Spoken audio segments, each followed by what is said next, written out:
کتنی پرسکون ہوتی ہیں وہ شدتیں جو ہمیں تہجد تک کھینچ لاتی ہیں۔ تیرے کن پر یقین ہے، اس لیے میری دعاؤں کا سلسلہ قائم ہے ابھی تک۔ اور جانتے ہو سکون کیا ہے؟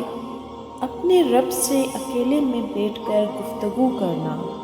اور پتہ ہے محبت کیا ہے؟ نماز سے کسی کو تہجد پر لے آنا۔ ایک درد بھری رات اللہ کے روبرو بیٹھ کر گزار دی جائے تو زندگی کی باقی راتیں جاگ کر گزارنی نہیں پڑتی۔ جب تمہیں کہیں سے کوئی امید نہیں رہتی تب وہ تمہیں تہجد کی لگن لگا دیتا ہے اور ایک نئی امید سی جوڑ دیتا ہے۔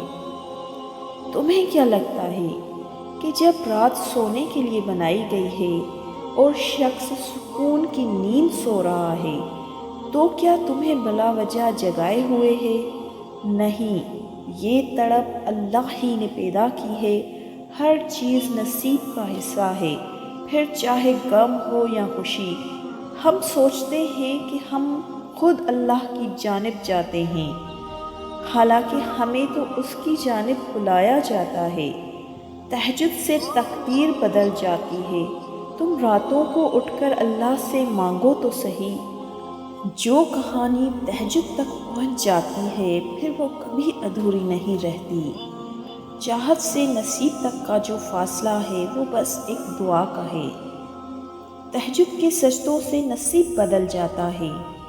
جب دل میں خیال لانے والا اللہ ہے تو مقدر میں لکھے گا بھی وہی۔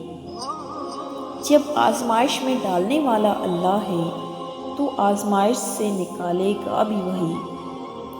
جس نے آج تمہیں صبر کرنا سکھا دیا ہے تو صبر کا انعام بھی دے گا وہی۔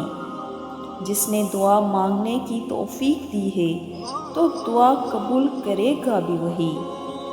جس نے تہجد کا سجدہ نصیب کیا ہے تو نصیب کو 4 چاند لگائے گا بھی وہی۔ جس نے تمہارا نصیب لکھا ہے تو دعا سے تمہارے نصیب کو بدلے گا بھی وہی۔ جس نے لاکھ دشواریوں کے باوجود تمہارے دل سے خیال نکلنے نہیں دیا تو اس دعا پر کن کا مہر لگائے گا بھی وہی۔ ہار مت مانو، کیونکہ تمہارا تہجد کا معجزہ بہت قریب ہے۔ عطا کے ذریعے مختلف ہو سکتے ہیں مگر اللہ کبھی بھی دعا رد نہیں کرتا۔ اللہ جانتا ہے تم کب سے جھولی پھیلائے اس کو منا رہے ہو۔ تہجد میں بہنے والا تمہارا ہر ایک آنسو اللہ سے تمہاری دعاؤں پر کن کہنے کی سفارش کرتا ہے۔ اللہ تمہاری دعاؤں کو قبولیت کا ایسا رنگ عطا کرے گا کہ تمہارے صبر میں گرے ہر آنسو کا حق ادا ہو جائے گا۔